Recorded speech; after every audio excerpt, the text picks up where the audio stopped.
اللہ تعالیٰ نے رمضان میں زوجہ کے قریب جانے سے صحابہ کو منع کیا تھا. بڑا دلچسپ واقعہ ہے. رمضان کی راتوں میں بھی زوجہ کے قریب جانے سے منع کیا تھا. ایک صحابی تھے, وہ رات میں کہیں چلے گئے, اب بڑے پریشان ہوئے, رسول اللہ صلی اللہ علیہ وسلم کے پاس آئے, عرض کیا یا رسول اللہ مجھ سے غلطی ہوئی, رمضان کی رات میں نے اپنی زوجہ کے قریب چلا. آپ نے فرمایا کیوں؟ وہ بڑا دلچسپ واقعہ ہے, بظاہر تھوڑا حیا کے خلاف بھی ہے لیکن اتنا بھی نہیں ہے. وہ کہہ رہے میری زوجہ کہیں پانی بھرنے کے لیے جا رہی تھی, ان کی پنڈلی کھلی تو میری نظر بیوی کی پنڈلی پر پڑی اور میں بس پاگل ہو گیا بیوی کے عشق میں. میں یہ اس لیے بیان کر رہا ہوں کہ جو لوگ نظر کی حفاظت کرتے ہیں وہ بیوی کے عشق میں پاگل ہوتے ہیں. جو دن رات انٹرنیٹ پر پنڈلیاں دیکھتے رہتے ہیں انہیں بیوی کی پنڈلی بھی کیا شکل بھی اچھی نہیں لگتی ان کو. بد نظری کا یہ عذاب ہے, وبال ہے کہ جو اللہ نے گھر میں آپ کے لیے بٹھائی ہے وہ آپ کو اچھی نہیں لگے گی.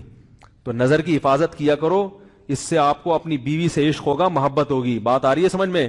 تو اب دیکھو کیسا روزے کی حالت ہے. رمضان میں پابندی ہے, اسلام میں حکم تھا جو رمضان میں بیوی سے ہم بھی طریقہ کا 60 روزے لگاتار رکھنے پڑیں گے.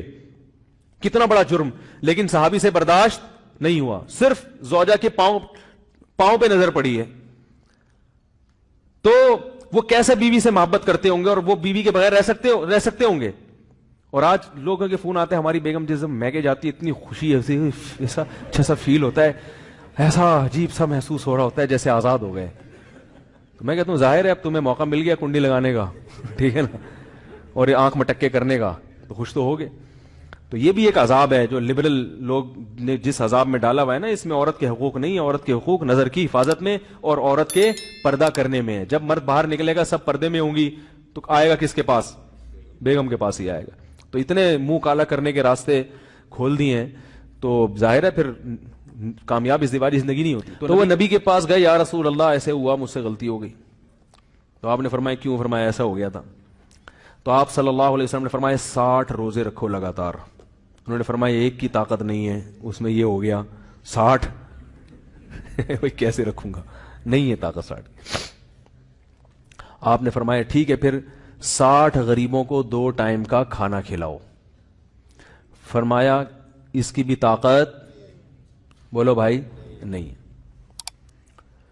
اتنے میں ایک صحابی لائے کوئی چیز صدقہ کرنے کے لیے. تو آپ نے فرمایا چلو اصل حکم تو یہی ہے کہ 60 روزے یا پھر 60 غریبوں کو کھانا, وہ نہیں تو چلو فی الحال ان کو تنبیہ کے لیے کچھ ان سے صدقہ کروا لیتا ہوں. فرمایا چلو یہ فلاں خیرات کی ایک چیز لے کر آئے ہیں, تم یہ لے کے غریبوں میں بانٹ دو. انہوں نے فرمایا مجھ سے زیادہ غریب پورے مدینہ میں بھائی کوئی بھی نہیں. آپ صلی اللہ علیہ وسلم مسکرانے لگے, فرمایا جاؤ کھاؤ اور بچوں کو کھلاؤ. واہ بھائی غلطی بھی ہوئی اور گھر میں راشن بھی آ گیا. تو اس کے بعد قرآن کی آیت نازل ہوئی کہ احل لکم لیلۃ الصیام الرفث الی نسائکم ہن لباس لکم وانتم لباس لہن علم اللہ انکم کنتم تختانون انفسکم فتاب علیکم وعفى عنکم فالآن باشروہن وابتغوا ما کتب اللہ لکم.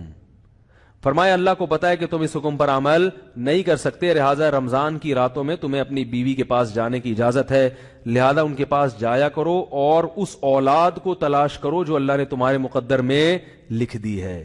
قرآن جہاں بھی بیوی سے ریلیشن قائم کرنے کی بات کرتا ہے اولاد کا ذکر لازمی کرتا ہے, یعنی تلاش کرو اس اولاد کو جو اللہ نے تمہارے لیے لکھ دی ہے.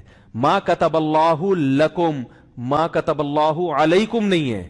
علا کا مطلب تمہارے خلاف, لکم کا مطلب تمہارے فائدے کے لیے. لام عربی میں نفع کے لیے آتا ہے, علا عربی میں ضرر اور نقصان کے لیے آتا ہے. فرمایا یہ نہیں کہ اس اولاد کو تلاش کرو جو بطور پینلٹی کے اللہ نے تمہارے متھے لگا دی ہے, جو اللہ نے تمہارے فائدے کے لیے لکھ دی ہے. اس سے پتہ چلتا ہے اسلام اولاد کی کثرت پہ کس قدر حریص ہے. بات آ رہی ہے اور بھی اس بارے میں آیتیں ہیں قرآن مجید کی, مگر میں اب زیادہ تفصیل میں نہیں جاؤں گا. کچھ آیتیں رہ گئی ہیں, کچھ احادیث رہ گئی ہیں, تو وہ انشاءاللہ پھر اگلے